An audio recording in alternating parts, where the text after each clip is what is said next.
everyone, today we're going to discuss an important topic from animal kingdom, which is the important examples of organism and their common names from non-chordata. Let's start. Phylum Porifera.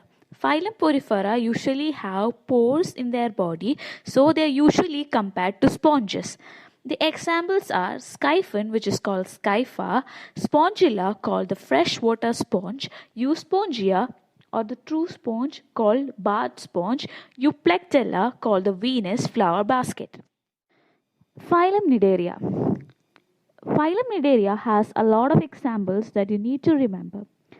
First one, Physalia, often referred to as the Portuguese man of war. Pennatula, called the sea pen. Pen is common in both the words. Aurelia, called the jellyfish. Adamsia, called the sea anemone.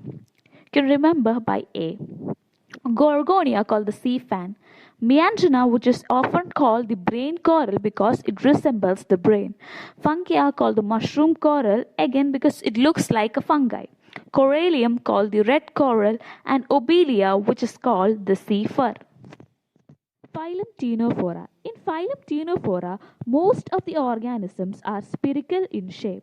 The most important examples are Pleurobrachia, which are often referred to as the sea gooseberries, and Ctenoplana, which are called the comb jellies. Now let's see Platyhelminthes. Platyhelminthes are often parasites in human and animal body. The most important example is Taenia or tapeworm. Taenia has two species, Taenia solium and Taenia saginata. Taenia solium is often called the pork tapeworm, while Taenia saginata is called the beef tapeworm. Echinococcus, which is called the dog tapeworm. Then Planaria. Then Fasciola hepatica or the liver fluke. Schistosoma hematobium or blood fluke. Phylum Aschelminthes. Phylum Aschelminthes mainly comprise of Ascaris or roundworm, Wuchereria or filaria worm, and Cyclostoma, which is called the hookworm, and Enteropium vermicularis. Phylum Annelida. Phylum Annelida mainly comprise of Nereus, which is called the sandworm, Ferretima, called the earthworm, and Hirudinaria, which is called the blood-sucking leech. Phylum Arthropoda. We can study phylum Arthropoda by dividing it into various groups such as productive insects, insect vectors, pests, and others. The productive insects include Apis indica or the honeybee, Bombyx mori or the silk moth, Laccifer or the lac insect. Now the insect vectors. Insect vectors mainly comprise of mosquitoes such as Anopheles, Culex, and Aedes mosquitoes. The pests include Locusta, which is a gregarious pest. Other examples are Limulus or the king crab, Lepisma or silverfish, which are found in books, Peripatus, which is called the walking worm, and prawn, Dendrobrachiata. Phylum Mollusca. Phylum Mollusca usually comprise of aquatic organisms.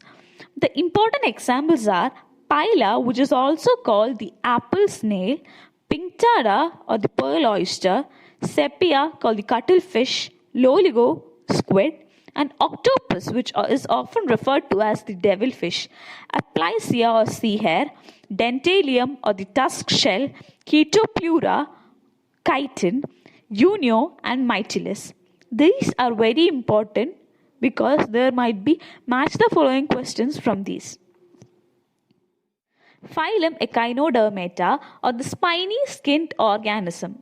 The most common examples are Asterias or the starfish, Echinus or the sea urchin, Antodon or the sea lily, Cucumaria or the sea cucumber, and Ophiura the brittle star. And finally, Phylum Hemichordata.